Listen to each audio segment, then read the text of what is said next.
Chapter 33 Free Thought. Ibarra was just putting the finishing touches to a change of clothing when a servant informed him that a countryman was asking for him. Supposing it to be one of his laborers, he ordered that he be brought into the office or study, which was at the same time a library and a chemical laboratory.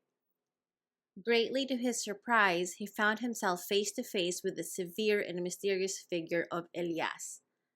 "You saved my life," said the pilot in Tagalog, noticing Ibarra's start of surprise. "I have partly paid the debt and you have nothing to thank me for, but quite the opposite. I've come to ask a favor of you." "Speak," answered the youth in the same language, puzzled by the pilot's gravity. Elias stared into Ibarra's eyes for some seconds before he replied, "When human courts try to clear up this mystery, I beg of you not to speak to anyone of the warning I gave you in the church." "Don't worry," answered the youth in a rather disgusted tone. "I know that you're wanted, but I'm no informer." "Oh, but it's not on my account. Not on my account," exclaimed Elias with some vigor and haughtiness. "It's on your own account. I fear nothing from men." Ibarra's surprise increased, and the tone in which this rustic, formerly a pilot, spoke was new and did not seem to harmonize with either his condition or his fortune. "What do you mean?" he asked, interrogating that mysterious individual with his looks. "I do not talk in enigmas, but try to express myself clearly. For your greater security, it is better that your enemies think you unsuspecting and unprepared." Ibarra recoiled. "My enemies? Have I enemies?" "All of us have them, sir. From the smallest insect up to man. From the poorest and humblest to the richest and the most powerful. Enmity is the law of life." Ibarra gazed up at him in silence for a while, then murmured, "You are neither a pilot nor a rustic." "You have enemies in high and low places," continued Elias, without heeding the young man's words. "You are planning a great undertaking. You have a past. Your father and your grandfather had enemies because they had passions, and in life it is not the criminal who provokes the most hate, but the honest man."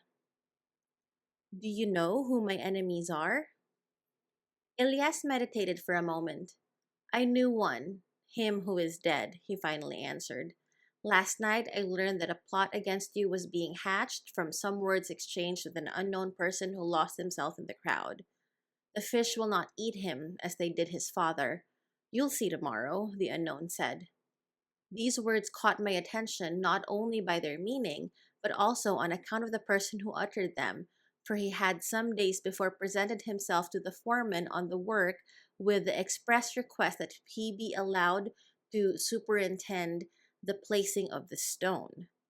He didn't ask for much pay, but made a show of great knowledge. I hadn't sufficient reason for believing in his bad intentions, but something within told me that my conjectures were true, and therefore I chose, as the suitable occasion, to warn you a moment when you could not ask me any questions. The rest you have seen for yourself." For a long time after Elias had become silent, Ibarra remained thoughtful, not answering him or saying a word. "I'm sorry that that man is dead," he exclaimed at length. "From him something more might have been learned. If he had lived, he would have escaped from the trembling hand of blind human justice. God has judged him. God has killed him. Let God be the only judge." Crisóstomo gazed for a moment at the man who, while he spoke thus, exposed his muscular arms covered with lumps and bruises. "Do you also believe in the miracle?" he asked with a smile. "Do you know what a miracle the people are talking about? Were I to believe in miracles, I should not believe in God. I should believe in a deified man. I should believe that man had really created a God in his own image and likeness." The mysterious pilot answered solemnly, "But I believe in him. I have felt his hand more than once." When the whole apparatus is falling down and threatening destruction to all who happen to be near it, I myself caught the criminal. I placed myself at his side. He was struck, and I am safe and sound. You? So it was you?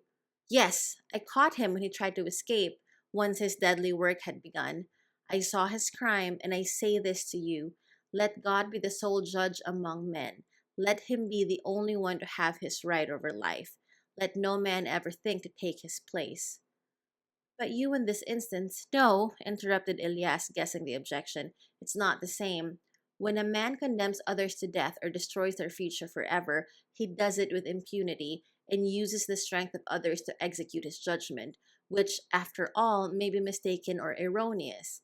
But I, in exposing the criminal to the same peril that he had prepared for others, incurred the same risk as he did. I did not kill him, but let the hand of God smite him.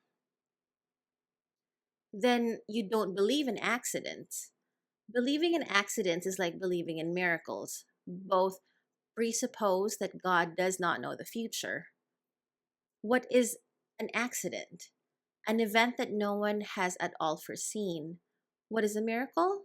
A contradiction, an overturning of natural laws, lack of foresight and contradiction in the intelligence that rules the machinery of the world indicate two great defects. Who are you? Ibarra again asked with some awe. Have you ever studied? I have had to believe greatly in God because I have lost faith in men, answered the pilot, avoiding the question. Ibarra thought he understood this hunted youth. He rejected human justice, he refused to recognize the right of the man to judge his fellows, he protested against force and the superiority of some classes over others. But nevertheless, you must admit the necessity of human justice, however imperfect it may be, he answered. God, in spite of the many ministers he may have on earth, cannot, or rather does not, pronounce his judgments clearly to settle the million conflicts that our passions excite. In its proper, it is necessary, it is just that man sometimes judge his fellows. Yes, to do good, but not to do ill, to correct and to do better, but not to destroy. For if his judgments are wrong, he hasn't the power to remedy the evil he has done. But, he added with a change of tone, this discussion is beyond my powers, and I'm detaining you, who are being waited for. Don't forget what I've just told you. You have enemies. Take care of yourself for the good of our country. Saying this, he turned to go. When shall I see you again? Asked Ibarra. Whenever you wish, and always when I can be of service to you. I am still your debtor.